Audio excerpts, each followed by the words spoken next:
মৰমৰ ছাত্ৰ-ছাত্ৰীসকল সকলোকে আজি ক্লাছৰ মাজলৈ স্বাগতম জনাইছোঁ। আজি ক্লাছটোত আমি আলোচনা কৰিম তোমালোকৰ ক্লাছ 10ৰ Nelson Mandela long walk to freedom এই পাঠটো, আৰু এইটো লিখিছে নেলছন ৰলিহলালা মেণ্ডেলাই। তেওঁক আমি চমুকৈ নেলছন মেণ্ডেলা বুলিয়ে জানো, আৰু হয়তো তোমালোকে জানা যে নেলছন মেণ্ডেলা সাউথ আফ্ৰিকাৰ প্ৰথমগৰাকী ব্লেক প্ৰেছিডেণ্ট আছিলে। কিন্তু তেওঁ কেনেকৈনো সাউথ আফ্ৰিকাৰ প্ৰথমগৰাকী ব্লেক প্ৰেছিডেণ্ট হ'ল সেই বিষয়ে এই পাঠটোত আমি জানিম। কিন্তু পাঠৰ নামটোত আমি চাওঁচোন নহয়, Nelson Mandela long walk to freedom, অৰ্থাৎ ফ্ৰীডমৰ বাবে বহু দূৰ যে খোজ কাঢ়িব লগা হ'ল। অৰ্থাৎ নেলছন মেণ্ডেলাৰ নেতৃত্বত সাউথ আফ্ৰিকাই স্বাধীনতা লাভৰ বাবে কিমান দূৰ সংগ্ৰাম কৰিব লগা হৈছিল সেই বিষয়ে নেলছন মেণ্ডেলাই তেওঁৰ এই আত্মজীৱনীমূলক পাঠটোৰ জৰিয়তে ইয়াত প্ৰকাশ কৰিছে। ঠিক আছে, before you read, apartheid is a political system that separates people according to their race. Apartheid হৈছে, শব্দটোৰ অৰ্থ হৈছে বৰ্ণ বৈষম্যবাদ। এই বৰ্ণ বৈষম্যবাদ হৈছে এনেকুৱা এক ৰাজনৈতিক ব্যৱস্থা যাৰ জৰিয়তে মানুহক জাতি, বৰ্ণ, ধৰ্ম আদিৰ ওপৰত ভিত্তি কৰি মানুহক ভাগ ভাগ কৰা হয়। ঠিক আছে, কেন ইউ চে which of the three countries name bill' head ছাচ A political system until very recently.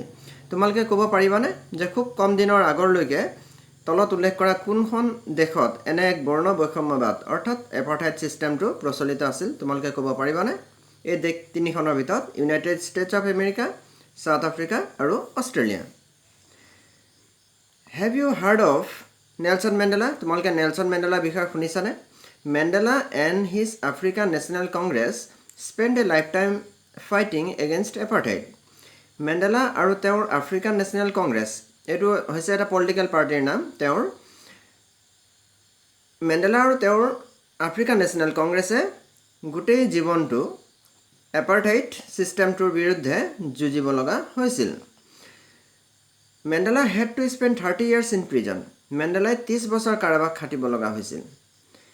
Finally democratic elections were held in South Africa in 1994। অৱশেষত গণতান্ত্ৰিক পদ্ধতিৰে সাউথ আফ্ৰিকাত 1994 চনত ইলেকশ্যন হৈছিলে, নিৰ্বাচন হৈছিলে, গণতান্ত্ৰিক নিৰ্বাচন হৈছিলে। And Mandela became the first black president of a new nation. আৰু তাৰপিছত মেণ্ডেলা এখন নতুন ৰাষ্ট্ৰৰ প্ৰথমগৰাকী ব্লেক প্ৰেছিডেণ্ট হৈছিল। বুজি পাইছে? ইয়াত কেইবাটাও শ্বৰ্ট কুৱেশ্যন আছে। 30 years ইন প্ৰিজন, মেণ্ডেলাই কাৰোবাক খাটিব লগা হৈছিলে। ফাৰ্ষ্ট ডেম'ক্ৰেটিক ইলেকশ্যনছ হৈছিলে 1994, আৰু তেতিয়া মেণ্ডেলা দেশখনৰ প্ৰথমগৰাকী ব্লেক প্ৰেছিডেণ্ট হৈছিল। আৰু লগতে ইয়াত আৰু এটা পাইছোঁ, আফ্ৰিকান নেশ্যনেল কংগ্ৰেছ, যিটো মেণ্ডেলাৰ এটা পলিটিকেল পাৰ্টিৰ নাম, যিটো পাৰ্টিত মেণ্ডেলা আছিল। In this extract from his autobiography, Long Walk to Freedom, Mandela speaks about a historic occasion. এইটো হৈছে এটা আত্মজীৱনী। নেলছন মেণ্ডেলাৰ মই ইতিমধ্যে তোমালোকক ক'লোঁ যে এইটো হৈছে তেওঁৰ লং ৱাক টু ফ্ৰীডম, এই আত্মজীৱনীৰ এটা অংশ। এইটো তুলি অনা হৈছে, তাৰ অংশ এটা তুলি অনা হৈছে। Mandela speaks about A historic অকেজন, আৰু ইয়াত তেওঁ এটা বুৰঞ্জী প্ৰসিদ্ধ তেওঁৰ যি ঘটনা আছিলে, অকেজন আছিলে, তাৰ বিষয়ে ইয়াত তেওঁ কৈছে। সেইটো আছিলে দ্য ইনাগ্ৰেশ্যন, সেই উদ্বোধনী অনুষ্ঠানটো। Can you guess what the occasion might be? তোমালোকে ক'ব পাৰিবানে সেই অকেজনটো কি আছিলে? Check your guess with this news item from the BBC of 10 May 1994। তোমালোকে অনুমান কৰি চোৱাচোন, তলত এটা পেপাৰ কাট দিয়া আছে, 1994 চনৰ 10 মে তাৰিখে প্ৰকাশিত এই বাতৰি কাকতৰ এটা শিৰোনামৰ বা অংশৰ পৰা তোমালোকে অনুমান কৰি চোৱাচোন সেইটো কি হ'ব পাৰে।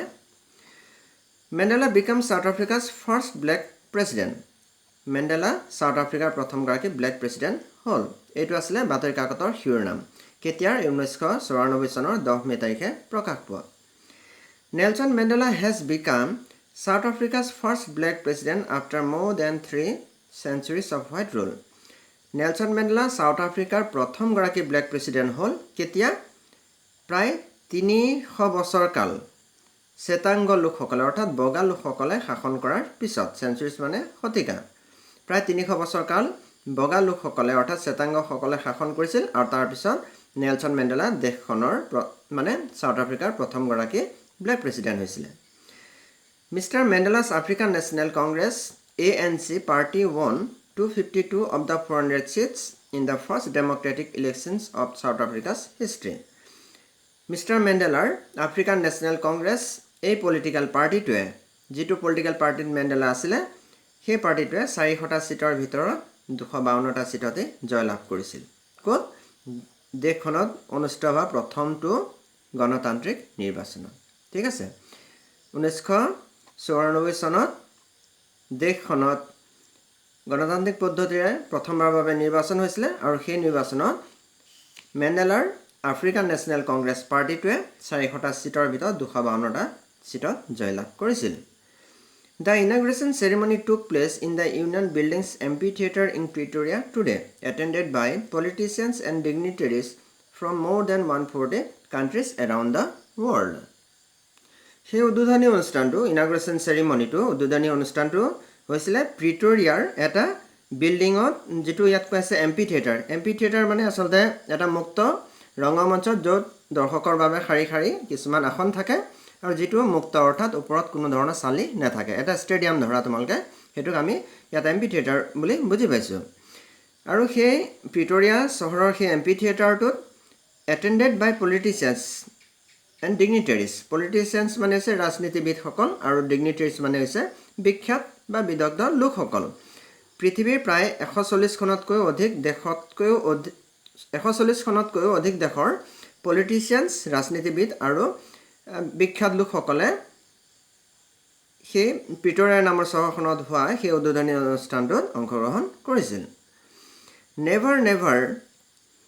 Again will this beautiful land experience the oppression of one by another, said Nelson Mandela in his address. Nelson Mandela তেওঁৰ সম্বোধনত এড্ৰেছত কৈছিল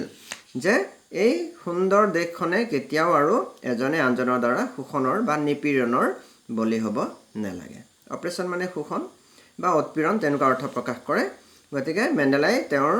যেটো ভাষণত বা সম্বোধনত কৈছিল যে এই সুন্দৰ দেশখনে আৰু কেতিয়াও এজনে আনজনৰ দ্বাৰা শোষণৰ বলি হ'ব নালাগে Jubilant scenes on the streets of Pretoria followed the ceremony with blacks, whites and colors celebrating together. এটা সুন্দৰ দৃশ্য jubilant scene সুন্দৰ দৃশ্য দেখিবলৈ পোৱা গৈছিল প্ৰিটৰিয়াৰ ৰাস্তাবিলাকত য'ত সেই অনুষ্ঠানটো উদ্বোধনী অনুষ্ঠানটো হৈছিল আৰু তাত ব্লেকস কলা লোকসকল বগা লোকসকল আৰু বিভিন্ন colour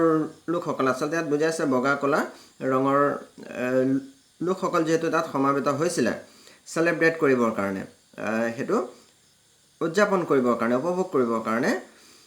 more than 1 lakh South African men women and children of all races sang and danced with joy South Africar 1 লাখতকৈ অধিক পুৰুষ মহিলা children ল'ৰা ছোৱালী সকলোৱে একেলগে আনন্দত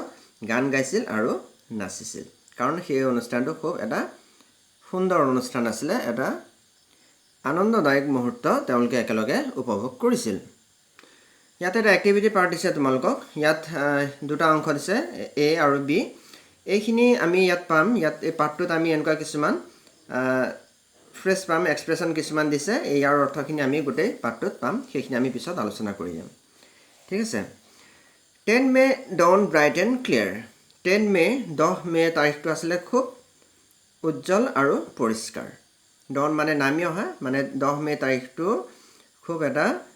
উজ্জ্বল দিন আছিল আৰু পৰিষ্কাৰ দিন আছিল For the past few days I had been pleasantly beset by dignitaries and world leaders who were coming to pay their respects before the inauguration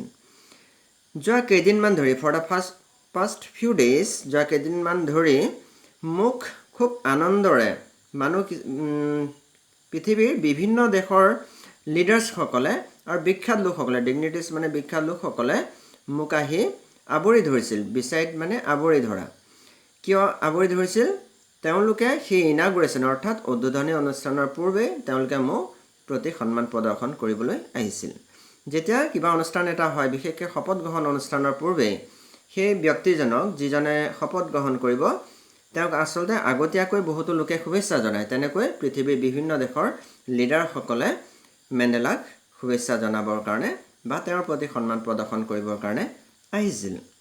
The inauguration would be the largest gathering ever of international leaders on South African soil. আৰু সেই ইনাগুৰেশ্যন উদ্বোধনী অনুষ্ঠানটো শপত গ্ৰহণ অনুষ্ঠানটো আছিল south আফ্ৰিকাৰ ভূমিত সইল মানে মাটি ভূমি সাউথ আফ্ৰিকাৰ ভূমিত আটাইতকৈ অধিক লোকৰ সমাবেশ হোৱা স্থল অৰ্থাৎ ইয়াৰ আগে সাউথ আফ্ৰিকাৰ মাটিত কেতিয়াও ইমানখিনি মানুহ ইমান সংখ্যক মানুহ একেলগ হোৱা নাছিল কোনো অনুষ্ঠানতে The ceremonies took place in the lovely sandstone amphitheater formed by the Union Buildings in Pretoria. সেই চেৰিমনিটো অনুষ্ঠানটো অনুষ্ঠিত হৈছিলে প্ৰিটৰিয়াৰ চহৰৰ সেই এম্পিথিয়েটাৰ যে আমি অলপ আগত কৈছিলোঁ এম্পিথিয়েটাৰ মানে এটা মুক্ত মঞ্চ এই বিল্ডিং উইদাউট এ ৰুফ এটা মুক্ত মঞ্চ য'ত দৰ্শকৰ বাবে খালী খালী আসন থাকে এটা ষ্টেডিয়াম ধৰা সেইটো ষ্টেডিয়ামটো কেনেকুৱা আছিলে চেণ্ডষ্টোন মাৰ্বল পাথৰেৰে নিৰ্মিত সেই এম্পিথিয়েটাৰটো সেই উদ্বোধনী অনুষ্ঠানটো হৈছিলে for decades this had been the seat of white supremacy দশক ধৰি ডিকেডছ মানে দশক 10 বছৰ দশক ধৰি সেই স্থানটো বগা লোকসকলে আধিপত্য আছিল অৰ্থাৎ বগা লোকসকলে তাত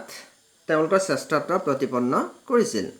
and now it was the site of a rainbow gathering of different colors আৰু এতিয়া সেই ঠাইটো সাইট মানে ঠাই সেই ঠাইটো হৈছে ৰেইনবো গেদাৰিং বিভিন্ন লোকৰ সমাবেশ স্থলী and nations for the installation of South Africa's first democratic non-racial government আৰু ইয়াত কি হৈছে এতিয়া সেই ঠাইটোতে সাউথ আফ্ৰিকাৰ প্ৰথমটো গণতান্ত্ৰিক আৰু বৰ্ণ বৈষম্যহীন এখন চৰকাৰ তাত গঠন কৰা হ'ব বুজি পাইছা মানে সেই চেণ্ডষ্টোন এম্পিথিয়েটাৰটো সেই মঞ্চটো হলটো ষ্টেডিয়ামটো য'ত আগতে বগা লোকসকলৰে কেৱল আধিপত্য আছিল এতিয়া তাত বগা কোলা বুলি কথা নাই বিভিন্ন ৰঙৰ লোকসকলে একেলগে তাত শাসন কৰিবলৈ পাৰিব আৰু তাত বিভিন্ন ৰঙৰ লোকৰ সমাবেশ হৈছে কাৰণ কিয় এতিয়া ইয়াত কি হ'ব এটা গণতান্ত্ৰিক আৰু বৰ্ণ বৈষম্যহীন চৰকাৰ সাউথ আফ্ৰিকাৰ ভূমিত প্ৰথমবাৰৰ কাৰণে তাত প্ৰতিষ্ঠা হ'ব On that lovely autumn day I was accompanied by my daughter Janani সেই সুন্দৰ শৰৎ কালৰ সেই দিনটোত মোক সংগ দিছিল মোক লগ দিছিলে মোৰ ডটাৰ জেনানীয়ে একম্পেনিড মানে সহযোগী লগ দিয়া On the podium Mr. D. Clark was first sworn in as second deputy president মঞ্চত প্ৰথমে মিষ্টাৰ ডি ক্লাৰ্কক প্ৰথমতে দ্বিতীয়গৰাকী উপৰাষ্ট্ৰপতি হিচাপে শপত গ্ৰহণ কৰোৱা হৈছিল sworn মানে শপত গ্ৰহণ কৰা Then Thabo Mbeki was sworn in as first deputy president. তাৰ পিছত Thabo Mbeki প্ৰথম গৰাকী উপৰাষ্ট্ৰপতি হিচাপে শপত গ্ৰহণ কৰোৱা হ'ল When it was my turn যেতিয়া মোৰ পাল পৰিছিলে I pledged to obey and uphold the constitution and to devote myself to the well-being of the republic and its people যেতিয়া মোৰ পাল পৰিছিল সংকল্প লোৱাৰ শপত গ্ৰহণ কৰাৰ তেতিয়া মই সংবিধানক মানি চলিম আৰু সংবিধানক সুৰক্ষিত কৰি ৰাখিম বুলি মই সংকল্প লৈছিলোঁ আৰু লগতে and to devote myself আৰু মই নিজকে উৎসৰ্গা কৰিম ক'ত উৎসৰ্গা কৰিম to the well-being of the republic সেই গণতন্ত্ৰ আৰু ৰাইজৰ বাবে মই নিজকে উৎসৰ্গা কৰিম বুলি মই সংকল্প লৈছিলোঁ To the assembled guests and the watching world I said তাত যিসকল লোক assemble হৈছিল অৰ্থাৎ গোট খাইছিলে guest আলহীসকল and the watching world যিসকলে মোক চাই আছিলে তেওঁলোকক উদ্দেশ্য কৰি মই কৈছিলোঁ এইখিনি হৈছে মেণ্ডেলাৰ ভাষণ Today all of us do by our presence here confer glory and hope to newborn liberty আজি আমি ইয়াত সকলো সমবেত হৈ all of us do by our presence here আমি ইয়াত সকলো প্ৰেজেন্স হৈ অৰ্থাৎ উপস্থিত হৈ confer glory আমি কনফাৰ মানে দিয়া গ্লোৰি মানে আনন্দ আৰু আশা প্ৰকাশ কৰিছো কাৰ প্ৰতি নতুনকৈ জন্ম হোৱা স্বাধীনতাৰ প্ৰতি যেটো সাউথ আফ্ৰিকাৰ নতুনকৈ জন্ম হোৱাৰ নিচিনা অনুভৱ কৰিছে অৰ্থাৎ যেটো আসলে কৃষ্ণাংগ আৰু শ্বেতাংগ সকলৰ মাজত যেটো বিভেদ আছিল হেতু নাইকিয়া হ'ল যেটো গতিকে তেওঁলোকে নতুনকৈ এটা স্বাধীনতা জন্ম হোৱাৰ নিচিনা অনুভৱ কৰিছে গতিকে হেতু প্ৰতি মেণ্ডেলাই তেওঁৰ ভাষণৰ আৰম্ভণিতে কৈছে যে তেওঁ হেবিলাকৰ প্ৰতি আনন্দ আৰু আশা প্ৰকাশ কৰিছে Out of the experience of an extraordinary human disaster that lasted too long must be born a society of which all humanity will be proud. A disaster মানে হৈছে প্ৰলয় বা বিপৰ্যয় extraordinary মানে হৈছে অসাধাৰণ এতিয়া কি হৈছে out of the experience of an extraordinary human disaster তেওঁলোকে যেহেতু বহু বছৰ ধৰি এটা অসাধাৰণ মানৱ বিপৰ্যয় বা প্ৰলয় তেনেকুৱা এটা অনুভৱ কৰি আহিছিলে অভিজ্ঞতা লাভ কৰি আহিছিলে আৰু এতিয়া তেওঁলোকে অনুভৱ কৰিছে যে সেইবিলাকৰ পৰা এতিয়া ছ'চাইটিক মুক্ত কৰিব লাগিব যাতে সকলো লোকেই তাক লৈ গৌৰৱ অনুভৱ কৰিব পাৰে ঠিক আছে হিউমেনিটি মানে মানৱতা যেটো আসলতে এক্সট্ৰাৰ্ডিনাৰী হিউমেন ডিজাস্টাৰ হৈ গ'ল হ'ব নলগীয়া মানৱ প্ৰলয় এটা হৈ গ'ল সেইটো বাদ দি এতিয়া ছ'চাইটিখনে যেটো পাইছে নতুনকৈ যেটো স্বাধীনতা লাভ কৰিছে সেইটো প্ৰতি সকলোৱে গৌৰৱ অনুভৱ কৰিব লাগে We who were outlaws not so long ago আমি যিসকলক খুব বেছি দিনৰ আগলৈকে নহয় not so long ago আমাক আইন ভংগকাৰী বুলি ভবা হৈছিল outlaws মানে আইন ভংগকাৰী have today been given the rare privilege to be host to the nations of the world on our own soil আজি আমাক দিয়া আছে have today been given the rare privilege খুব পাবলৈ টান rare মানে পাবলৈ টান privilege মানে হৈছে অধিকাৰ বা সুযোগ তেনেকুৱা যে আগতে যেহেতু তেওঁলোকক সেই অধিকাৰবিলাকৰ পৰা বঞ্চিত কৰি ৰখা হৈছিল কিন্তু এতিয়া সেই rare privilegeটো তেওঁলোকে সেই খুব দুৰ্লভ সন্মানটো তেওঁলোকে পাইছে য'ত তেওঁলোকে নিজৰ ভূমিতে বিভিন্ন দেশৰ লোকসকলক সমবেত কৰি তেনেকুৱা এটা অনুষ্ঠান পাতিব পাৰিছে We thank all of our distinguished international guests for having come to take possession with the people of our country of what is after all a common victory for justice, for peace, for human dignity. We thank all of our distinguished international guests. আমি সকলো distinguished মানে বিখ্যাত international আন্তৰ্জাতিক আলহীসকলক ইয়ালৈ অহাৰ কাৰণে আৰু আমাৰ লগত থকাৰ কাৰণে তেওঁলোকক আমি ধন্যবাদ জ্ঞাপন কৰিছোঁ কিয় যে কি নহওক তেওঁলোক সকলোৱে আমাৰ ইয়াত এটা কমন ভিক্টৰী ফৰ জাষ্টিছ ন্যায়ৰ বাবে বিজয় বা শান্তিৰ বাবে আৰু মানৱ মৰ্যাদাৰ এটা স্থাপন কৰিবৰ বাবে সকলো ইয়াত আজি সমাবেত হৈছেহি মানে ধৰা যেটো এপাৰ্টাইড সিস্টেম আছিল এপাৰ্টাইড সিস্টেমৰ কাৰণে পৃথিৱীৰ বিভিন্ন দেশে সাউথ আফ্ৰিকাৰ লগত ৰিলেচন বিলাক নাইকিয়া কৰি দিছিলে ইয়াত দিছে এটা we who were outlaws because of its of apartheid many countries had earlier broken off diplomatic relations with South Africa South Africar লগত যিখিনি কূটনৈতিক সম্পৰ্ক আছিল সেইখিনি সকলে বাদ দিছিলে কিন্তু তাৰ পিছত যেহেতু এটা গণতান্ত্ৰিক পদ্ধতিৰে নিৰ্বাচন হ'ল য'ত এটা বৰ্ণ বৈষম্যহীন চৰকাৰ গঠন হৈছে গতিকে তেনেকুৱা এটা অৱস্থাত পৃথিৱীৰ বিভিন্ন দেশৰ প্ৰতিনিধিসকল আহি তাত উপস্থিত হৈছে সেয়ে মেণ্ডেলাই তেনে সময়ত উপস্থিত হোৱাৰ বাবে সকলোকে ধন্যবাদ জ্ঞাপন কৰিছে আৰু সেই বিজয়টো আসলতে জাষ্টিস ন্যায়ৰ বিজয় বা শান্তিৰ বিজয় বা মানৱ মৰ্যাদাৰ বিজয় হৈছে বুলি তেওঁ অভিহিত কৰিছে We have at last achieved our political emancipation emancipation মানে হৈছে দাসত্বৰ পৰা মুক্ত বা কিবা বাধাবিলাকৰ পৰা মুক্ত আমি অৱশেষত আমাৰ ৰাজনৈতিক অধিকাৰ লাভ কৰিলো মানে সেই ৰেষ্ট্ৰিকশন বিলাকৰ পৰা বাধাবিলাকৰ পৰা আমি মুক্ত হলো We pledge ourselves to liberate all our people from the continuing bondage of poverty, deprivation, suffering, gender and other deprivation. আমি সংকল্প লৈছো যাতে আমি সকলোকে to liberate সকলোকে ন্যায় দিব পাৰো মুক্ত কৰিব পাৰো কৰ পৰা continuing bondage of poverty দৰিদ্ৰতাৰ পৰা মুক্ত কৰিব পাৰো যাতে bondage মানে বান্ধন দৰিদ্ৰতাৰ পৰা যাতে আমি তেওঁলোকক মুক্ত কৰিব পাৰো অবহেলা ডিপ্ৰেছন মানে অবহেলা বা বঞ্চনাৰ পৰা যাতে আমি তেওঁলোকক মুক্ত কৰিব পাৰো সাফাৰিং মানে কষ্টৰ পৰা যাতে মুক্ত কৰিব পাৰো জেন্ডাৰ মানে লিংগ তথা অন্যান্য যিখিনি বিভেদ আছে বৈষম্য আছে সেইখিনিৰ পৰা যাতে আমি তেওঁলোকক মুক্ত কৰিব পাৰো হেতুৰ সংকল্প লৈছো মেণ্ডেলাই তেওঁ নিজৰ ভাষণত সেইখিনি কথা কৈছে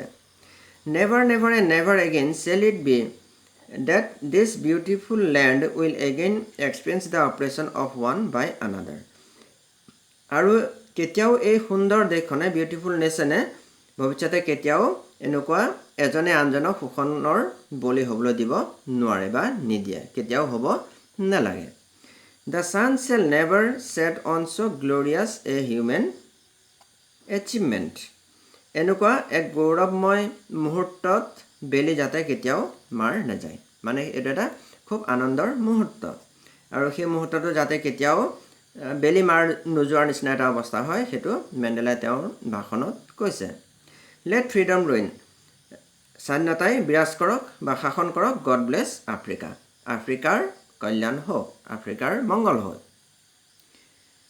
এইখিনি হৈছে মেণ্ডেলাই তেওঁৰ ভাষণত কোৱা কথাখিনি নিশ্চয় বুজি পাইছা তোমালোকে পাঠটো যথেষ্ট দীঘলীয়া এইটো প্ৰথম অংশ আজিৰ এই ভিডিঅ'টোত আমি অকল এইখিনি আলোচনা কৰিম পৰৱৰ্তী এটা নতুন ভিডিঅ'ত বাকী অংশখিনি আলোচনা কৰিম ঠিক আছে তোমালোকে সাইডত যিখিনি মিনিং দিয়া আছে মিনিংখিনিও চাবা তোমালোকে ইমানচিপেশ্যন ফ্ৰীডম ফ্ৰম ৰেষ্ট্ৰিকশ্যন তেনেকৈ deprivation state of not having one's rightful benefit যেতিয়া কোনোবাই নিজৰ পাবলগীয়া অধিকাৰখিনি বা সুবিধাখিনি নাপায় অৰ্থাৎ অৱহেলা তেনেকৈ ডিছক্ৰিমিনেশ্যন হৈছে বিং ট্ৰিটেড ডিফাৰেণ্টলি অৰ আনফেভাৰেবলি যেতিয়া আমি লোকসকলক বেলেগ বেলেগকৈ পৃথক পৃথককৈ চাওঁ বা তেওঁলোকে ভবা ধৰণে নাচাওঁ সেইটোক ডিছক্ৰিমিনেশ্যন মানে বৈষম্য বিভেদ আদি শব্দৰে আমি ক'ব পাৰোঁ ট্ৰেন্সলেট অসমীয়াত গতিকে প্ৰথম পাৰ্টটো ইমানেই হয়তো তোমালোকে বুজি পাইছা আজিলৈ ভিডিঅ'টো ইমানতে সামৰণি মাৰিছোঁ অ'কে টেক কেয়াৰ বাই